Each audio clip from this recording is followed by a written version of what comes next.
Profe, yo te escucho Yo sí muy te bien. escucho bien, profe. ¿Ahora escuchan bien? Bueno, les hice la pregunta si vieron ya toda la bolilla 21 o falta algo que ver de la bolilla 21.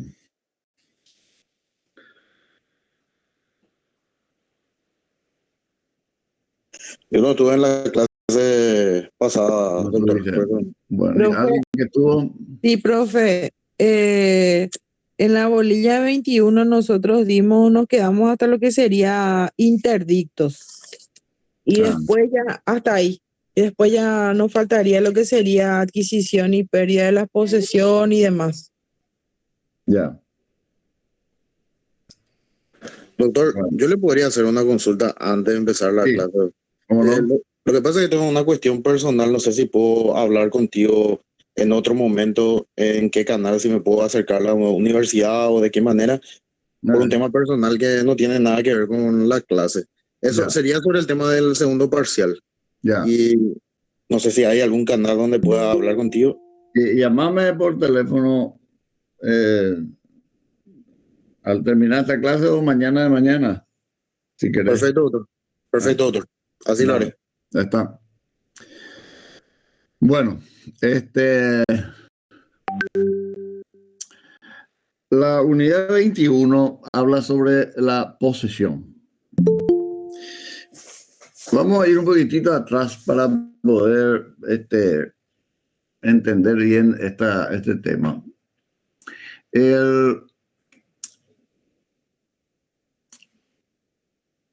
La propiedad, como ustedes habrán visto, es el derecho real más grande o más perfecto que pueda existir. Ese derecho de la propiedad o el dominio, como le llamaban los romanos, el dominio, tiene dentro de sí otros tres derechos. Otros tres derechos. El ius utendi, que es usar. El ius fruendi, que es el derecho a percibir los frutos. Y el abuteri, que en una traducción directa sería el abuso sobre la cosa, pero que en realidad dentro del derecho no podemos hablar de un abuso de la cosa, sino la posibilidad de que yo pueda disponer de la cosa. ¿Qué significa disponer una cosa? Que yo pueda regalar, que yo pueda vender, que yo pueda prestar, etcétera, etcétera, etcétera. Esa es la discrecionalidad que tiene el dueño, el que tiene el dominum, es decir, el que tiene el derecho de propiedad, el propietario. Por eso cuando se habla de dominio y se habla de propiedad, es la misma cosa. Es la misma cosa, solo que los romanos hablaban de dominio y nosotros ahora decimos que es propiedad. Bueno, tres derechos. El primero de ellos es el de usar. Yo uso.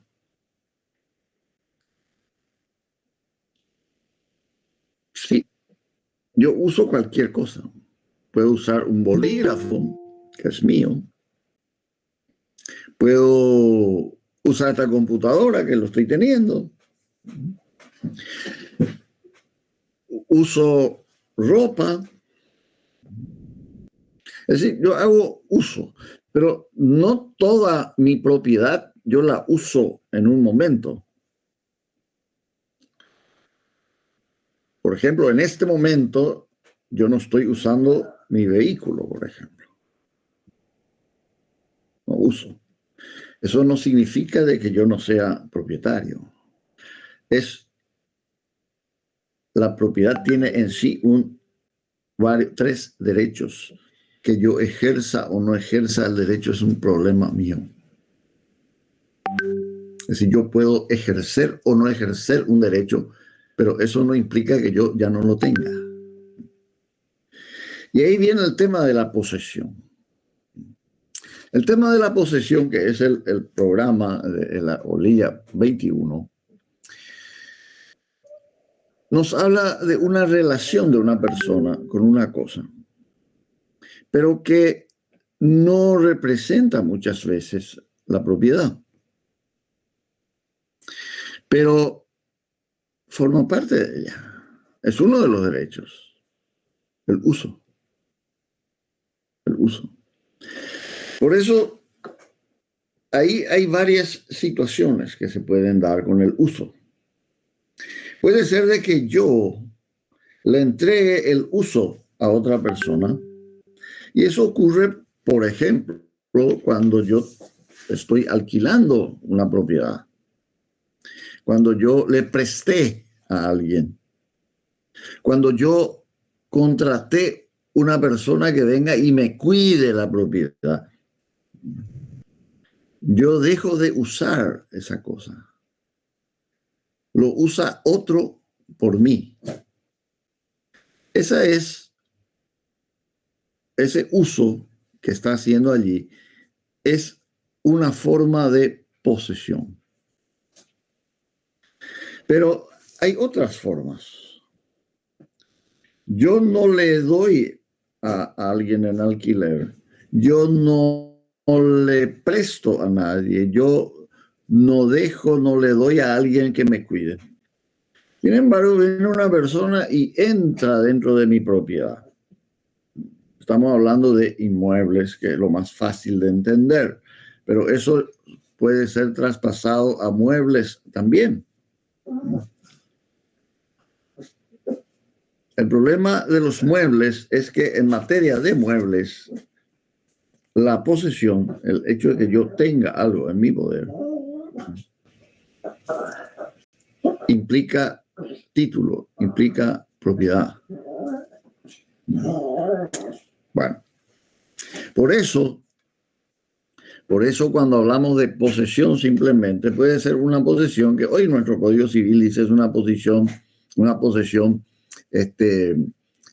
inmediata. Es decir, yo tengo.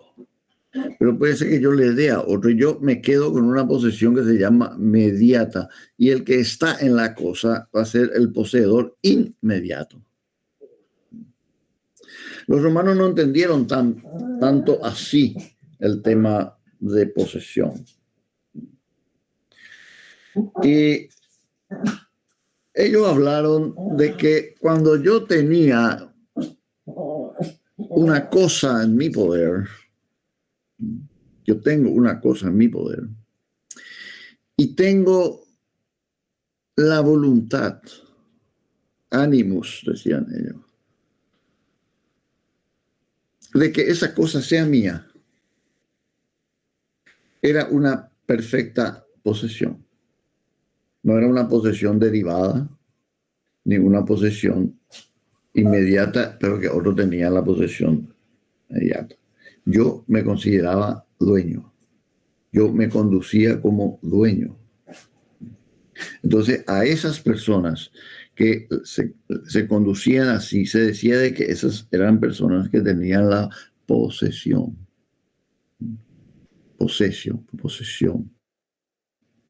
Y ellos definían a la posesión con dos situaciones. Possessio est corpus et animus domini. Es decir, la posesión era tener la cosa y tener la voluntad, el animus de ser dueño de la cosa. Yo quería o yo quiero ser como dueño de la cosa. Yo me comporto como dueño de la cosa. Yo hago de la cosa lo mismo que hace el propietario. Ese es el poseedor para Roma, para los romanos. Corpus et animus domini. Tener la cosa. Tener la cosa no significa de que yo, si tengo un inmueble, por ejemplo, tenga que estar todo el día allí. No. Tener la cosa era que yo tenga el control de ese inmueble. que yo diga, bueno, no entra nadie acá y no entraba nadie, y yo podía no permitir que entre la gente. Pero no queda allí todavía. Si traemos un poco hacia nuestros días una posesión de quien se cree dueño, también tendría que no solamente tener el control de la cosa, sino que tendría que comportarse como tal, pagando los impuestos, por ejemplo, de la cosa, mejorando la cosa. Todas esas situaciones tendrían que darse para considerar a una persona que es el poseedor de una cosa. Es decir, por eso dice la definición, comportarse como dueño. Corpus, tener la cosa, et animus domini, es decir, tener la voluntad, la forma de ser, de conducirse como si fuese un propietario. ¿Están entendiendo o no entienden? Sí, profesor. ¿Sí? Bueno, es importante porque la posesión es una de las cosas más complicadas que tenemos. Sobre todo hoy en nuestro derecho actual se complica. ¿Y se complica de dónde? Porque la posesión, decía, en nuestro programa habla o no de eso, naturaleza jurídica de la posesión de la tenencia, sí. En la 20 está eso. Se habla un poco sobre la base de la posesión, en que en Roma había dos teorías, es decir, en puridad, y ya les dije en varias oportunidades, los romanos no es que dejaron eso escrito, no hicieron doctrina, no hicieron nada de eso, sino ellos fueron prácticos.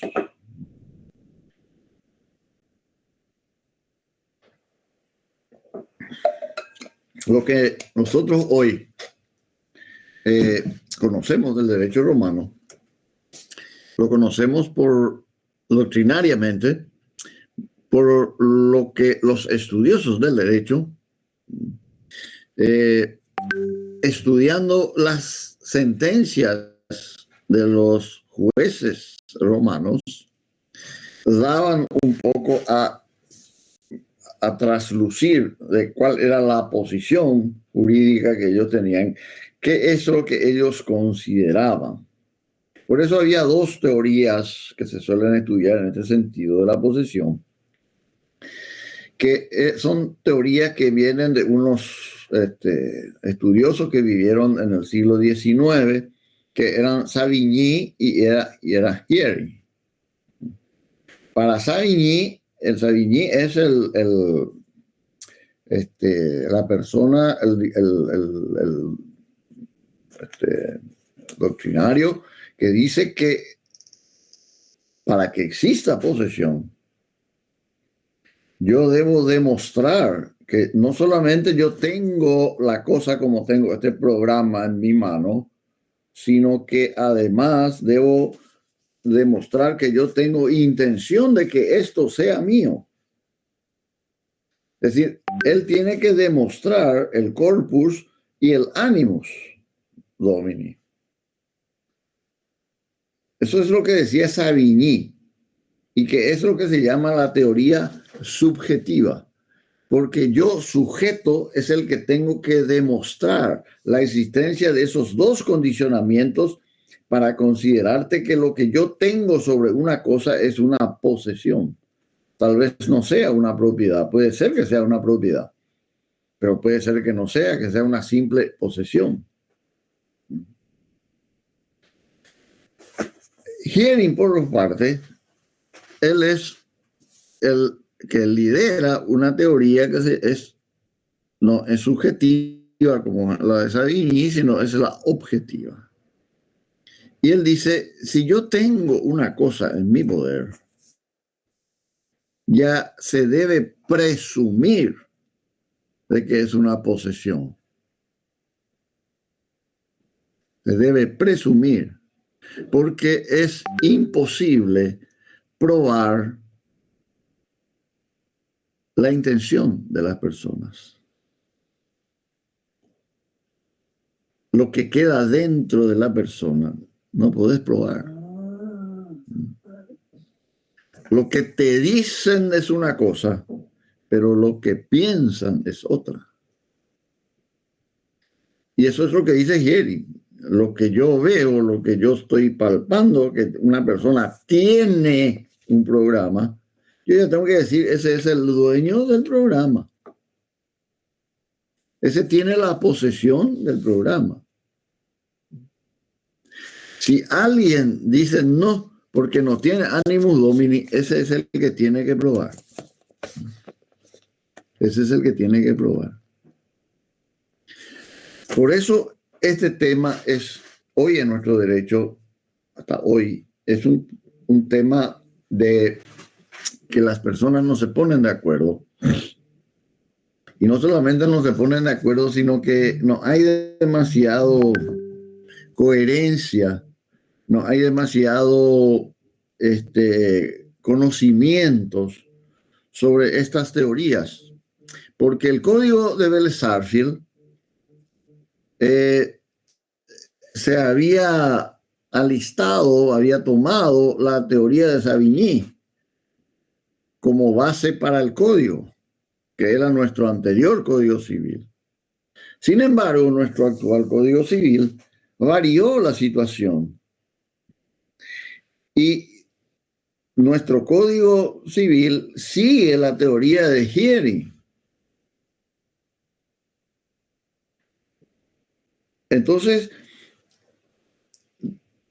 muchos siguen aún mirando un poco el pasado, cómo se resolvían situaciones antes. Pero antes era otra ley. Y el problema sufre todavía un problema mayor cuando el juez, el que tiene que decidir una causa y tiene que determinar si hay o no hay posesión, si hay o no hay animus domini, lee un libro argentino, porque los argentinos seguían todavía esa teoría de Savigny, cosa que nosotros ya desechamos. Entonces ahí viene el grave problema. Que es un problema con el cual ustedes se van a volver a encontrar más adelante cuando vean derechos reales, se van a encontrar con este mismo problema. No es un problema que va a quedar acá. Ni tampoco yo pretendo que ustedes sepan ya esto. Para mí, con que quede lo que en los romanos consideraban como animus domini, como ambas situaciones, es decir, más yo estaría abrazando un poco la teoría de Savigny para lo que los romanos realmente pretendían en su momento. Bueno. Profesor, Sí. Los jueces de Paraguay Sí. pueden dictar una sentencia basándose en leyes argentinas. Sí, señor. No leyes precisamente, sino en doctrinas argentinas. Leen libros escritos por doctrinarios argentinos. Ajá. Y entonces, ahí van a encontrar, por ejemplo, que hasta hoy la Corte Suprema sigue sacando todavía en algunos fallos, donde piden de que aquella persona que quiere adquirir algo por usucapión, usucapión es una forma de adquirir la propiedad, que es adquirir una propiedad teniendo yo la posesión por más de 20 años en inmuebles. Yo tengo más de 20 años en un inmueble poseyendo por mí, yo me hago dueño. Hoy nuestro código dice que uno adquiere por usucapión teniendo la posesión por 20 años. Pero yo, ¿qué tengo que demostrar? Que yo tengo la cosa, nada más. En el código de Vélez yo tenía que demostrar que yo tengo la cosa, que yo tengo por más de 20 años y que yo tengo intención de ser dueño. Hoy yo tengo que demostrar que tengo 20 años y que tengo la posesión, nada más. La intención ya no tengo que demostrar. El que me niega que yo tenga ese tipo de posesión, que yo tenga la intención, perdón, es el que tiene que demostrar que yo no tengo animus domini.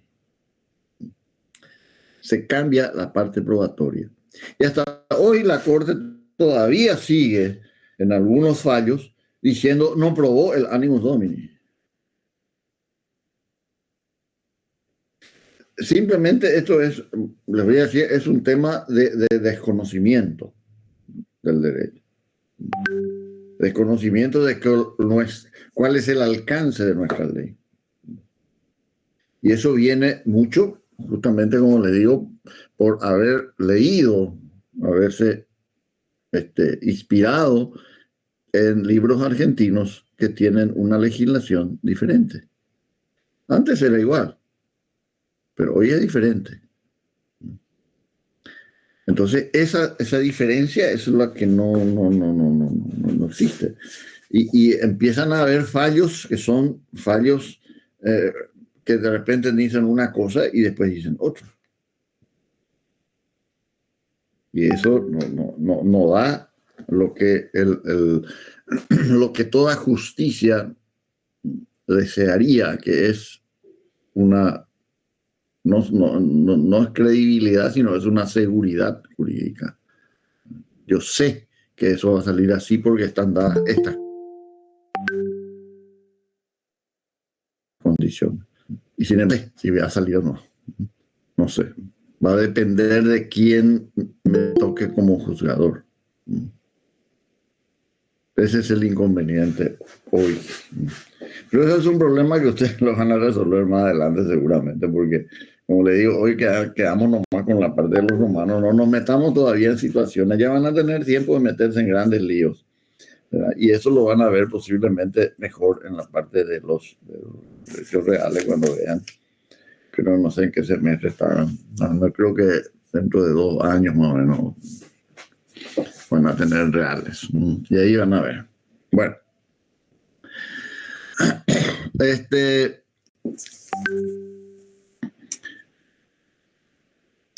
la Bolivia 21 habla primero de la adquisición, como se quiere, y cuando le dije hoy se tiene el corpus y el ánimo, si yo tengo una cosa en mi poder con ánimo de ser dueño.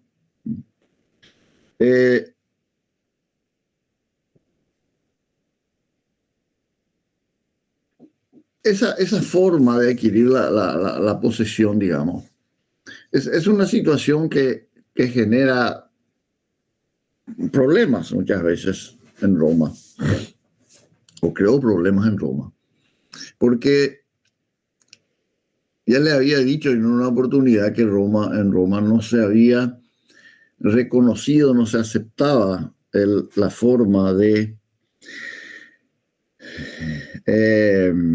representación de una persona. Yo no podía representar a alguien.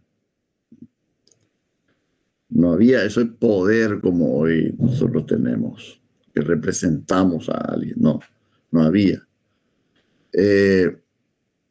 Y el abogado que había, si quería defenderle a alguien, tenía que hacer suyo el proceso.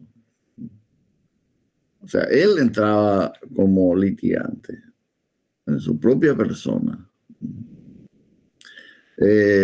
Por eso, cuando ustedes estudiaron también hace unas bolillas atrás, estudiaron, por ejemplo, la tutela y la curatela, vieron de que eran personas incapaces. Algunas incapaces por el sexo, las mujeres, otras por la edad, los menores, y otros por situaciones de salud o de circunstancias, de carácter, que hacían de que la ley presumiese que esas personas no sabían o no podían administrar sus bienes. Y entonces le nombraban un tutor o un curador. Ese tutor y ese curador, cuando actuaban, no actuaban representando a su pupilo. Ellos actuaban por sí mismos. por sí mismos. Por eso ustedes habrán visto, hay dos figuritas que están ahí, están en la bolilla respectiva, que creo que es la 18, más o menos por ahí, 18. Dice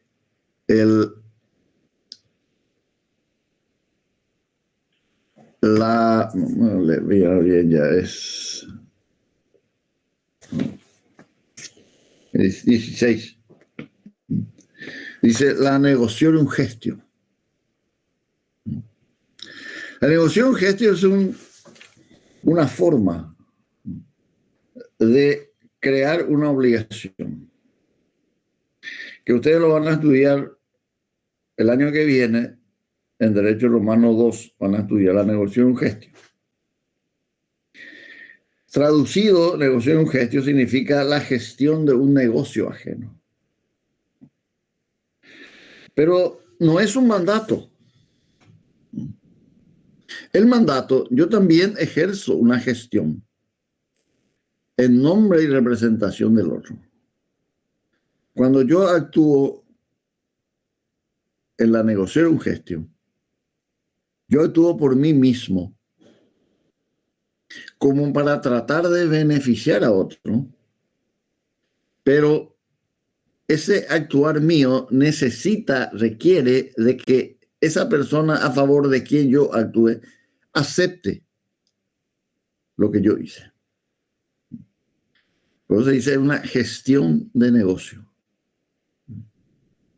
No actúo en mi nombre, actúo para. No actúo por, actúo para. Una diferencia sutil. Bueno, ¿cuándo actuaba el tutor o el curador en la negocio gestio? Cuando el pupilo era menor de 7 años. Pero la negocio gestio no podía hacerlo ni con las mujeres, ni con los mayores de 7 años. Ahí entraba la otra figura, que era la autoritas interpositio. Allí ya se hacía acompañar de su pupilo. Es decir, o iba la mujer, a quien él era tutor o curador, y iba el mayor de 7 años. Hacía como que ellos eran los que aceptaban lo que este señor hacía, el tutor o el curador. Pero en ningún caso el curador actuaba para él, por el pupilo. En el primer caso actuaba en una gestión de negocio que tenía que ser ratificada. Y en segundo momento actuaba como una persona que realmente le daba la autorización, por eso se llama la autoridad interposición. O sea, que controlaba, pero quién hacía o a favor de quién se hacía el acto jurídico, ya directamente a favor del pupilo. Nunca aparecía la representación. Bueno, así como la posesión yo puedo adquirirla por la aprehensión de una cosa y con un ánimo, con una posibilidad de que yo pueda dejar, también se pierde si yo no tengo uno de estos dos elementos. Si yo no tengo corpus, perdí el corpus, ya me sacaron la cosa, yo dejo de ser poseedor. Si yo no tengo ánimos, no quiero ser propietario. O a lo mejor yo quiero, pero no puedo. ¿Y cuando yo no puedo? Cuando reconocí que el otro es el dueño, por ejemplo. Por eso el inquilino no puede en ningún caso ser considerado como poseedor con animus domini, porque él reconoce que otro es el dueño del momento que él está alquilando. Lo mismo ocurre en el caso, por ejemplo, del cuidador de una casa, de una propiedad. Todos ellos reconocen que la propiedad es de otro, que ellos tienen circunstancialmente la posesión. Circunstancialmente. Pero no tienen el animus domini. Es una posesión incompleta. Por eso se pierde también una posesión que se tenía cuando se reconoce que el otro es el que es propietario de una cosa. Ahí yo dejo de tener animus domini. Puede ser que yo tenga el corpus, pero perdí la posesión como tal. Y paso a ser lo que en el derecho romano se consideraba como el tenedor, el que tiene la cosa. El tenedor. El que no tiene animus domini es un tenedor. No es un poseedor.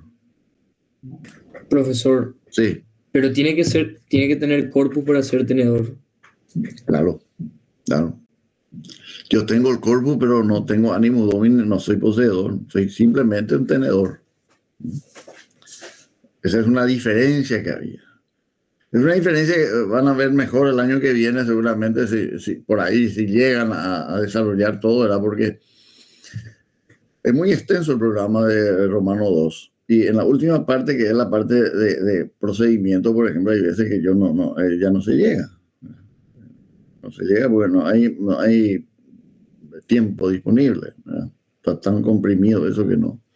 Y ahí habría que ver, por ejemplo, porque el que nunca estuvo en posesión de algo, por ejemplo, no podía bajo ningún aspecto considerarse como que era el propietario. El propietario necesitaba tener las cosas en algún momento en su poder. Entonces no era propietario alguien que nunca tuvo las cosas en su poder. Vamos a volver después cuando hablemos de los modos, que es la unidad siguiente, los modos de adquirir la propiedad, que vamos a ver ya de forma diferente. Bueno.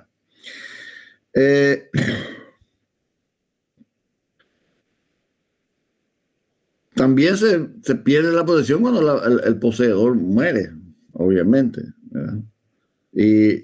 O cuando no transfirió la posesión a otro y él ya deja de tenerla, simplemente ahí se pierde. Pero acá el programa nos habla un poco de lo que es ¿por qué se defiende al poseedor?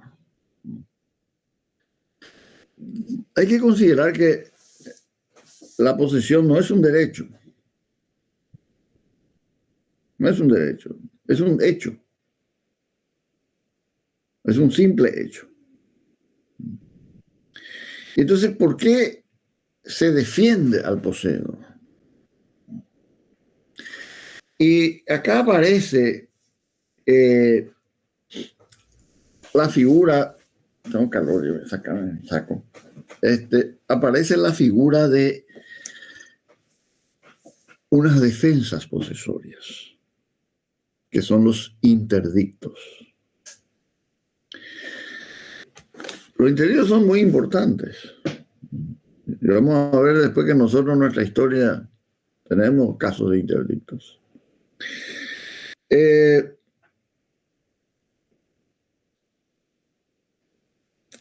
Según Savigny, no es que se defiende la posesión, porque la posesión no es un derecho.